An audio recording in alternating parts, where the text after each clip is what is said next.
guys, welcome back. So today we are going to see another challenge from the 1337 of CTF, that is obfuscation. This is a, I think, reversing challenge. So I have downloaded the challenge file and unzipped it. Sorry.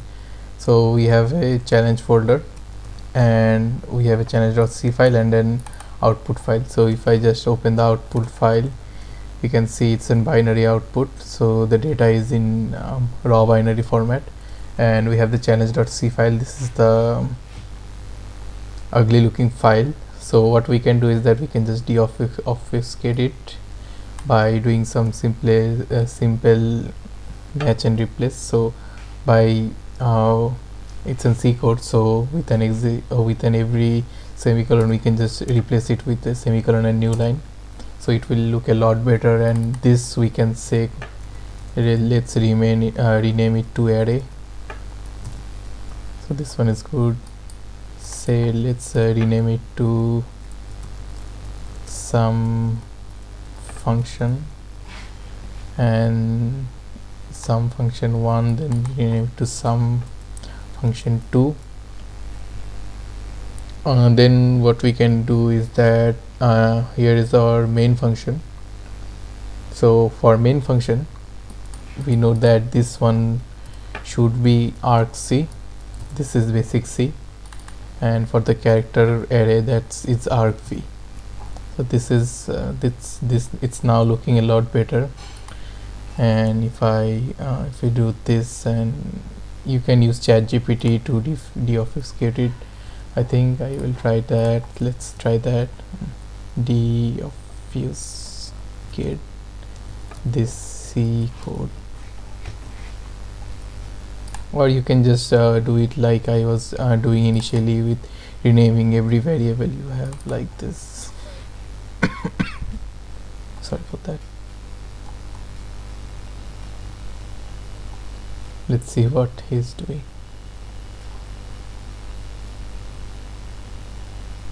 Well, looks like it's not going to do any remarkable job. It's just formatting the code. That's it. I will try find as well.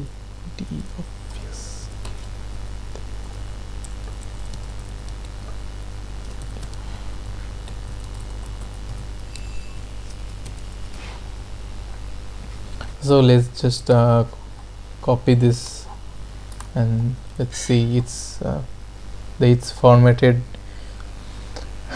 It's ChatGPT just formatted the code. Let's try to understand what's happening.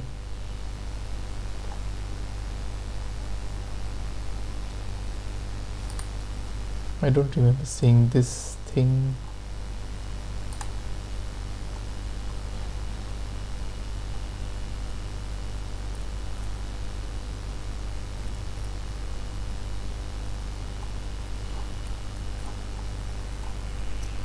Okay,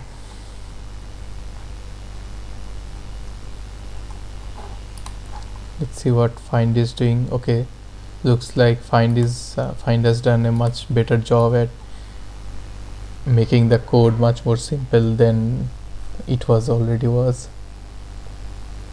Omitted for brevity. Okay, not sure what is that. I will just copy it from here.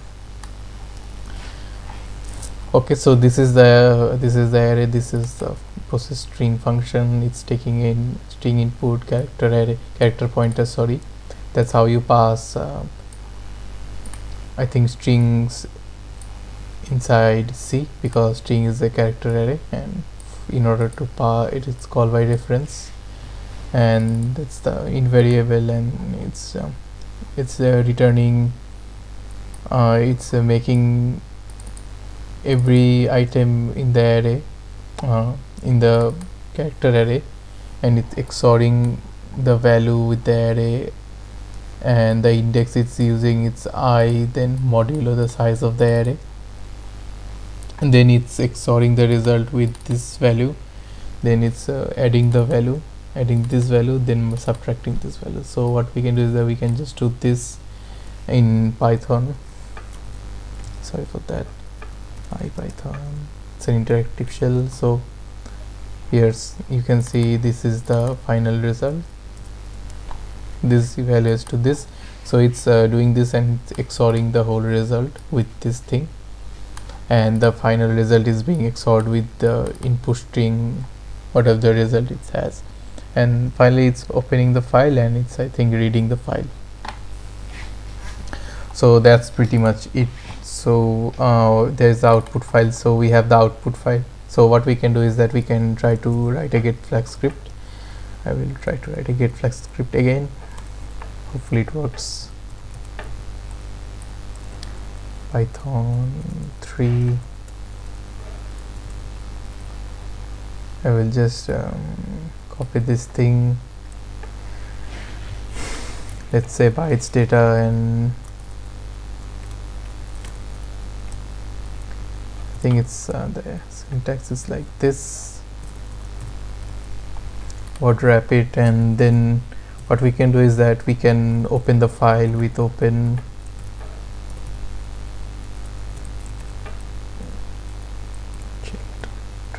output in read binary file as if, and data should be f dot read. Okay, let's try to print the data and see if it's correct or not. Okay, looks like the data is correct, and if I do hex decode,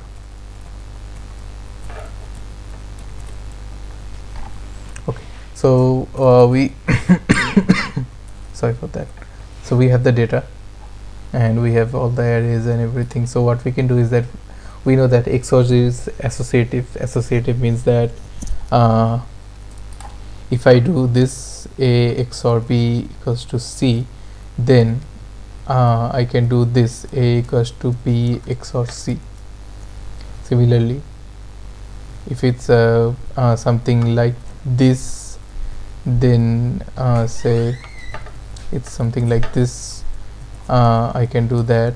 I think I can do this and then this. So XOR is associative. So what we can do is that if we do the same thing, whatever it's doing it here, then we are going to get the result back. So what we can do is that we can initialize a say flag, and we can initialize a bytes array, byte array, I think byte array, yeah, the color is this. This means it's correct. And oh, I accidentally did that. It shouldn't be a bytes array, it should be an ASCII character. As you can see here, it's just random values. So what we can do is that we can do for I in range, then the range should be in the length of output, because that's what will be the length of the final result. That's why this is the length, so this is equals to 24. We can already, if we can just we can also do just this, but to be safe we are just doing this. And for this we can say that the index, this should be I modulo length of the array, because of this size of array means the size of the array, that means the length of the array, the length of the array. Then what we can do is that we can do flag dot append, append, then the, I think the the output of the current index. Then we have to XOR the value, as we mentioned here, the XOR this value with the array, we have, and the index, this index we just got, we can just write it right here like they did, but instead of, for better readability, I'm just doing this. And what I can do is that I can just XOR it with the same value, and I just copy paste the whole thing here. Sorry, there was plus and this, and as I mentioned, it's associative, so for better readability I'm just doing this. And I think this is done, I believe. And if I just do flag dot decode, it should work.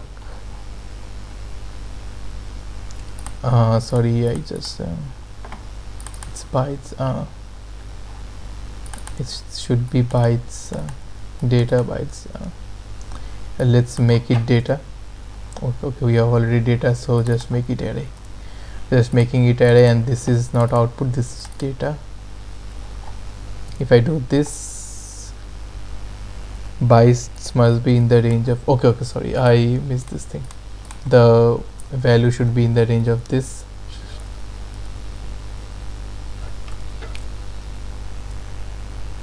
Have I missed something? Yeah.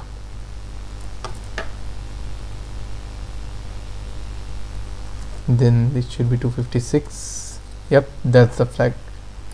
We got the flag. So that's it. That's pretty much it. So the main thing was to deobfuscate this code, and Find did a much better job than ChatGPT does. ChatGPT just I don't know what it did, but Find did a much better job. Or you can just do it manually like I showed it earlier. You just name this file of everything, and this was the main thing. This was the main line that was doing the changes and all. You just have to reverse this whole thing. You can just you could have just done it in C as well, but if you are not familiar with C, it's much easier to write this whole thing as Python. So that's pretty much it. If I just run the file, get flag, yep, so 2 into, I mean the last two solves for our get flag script is working, so that's good news. So thanks for watching, and we'll meet in the next video.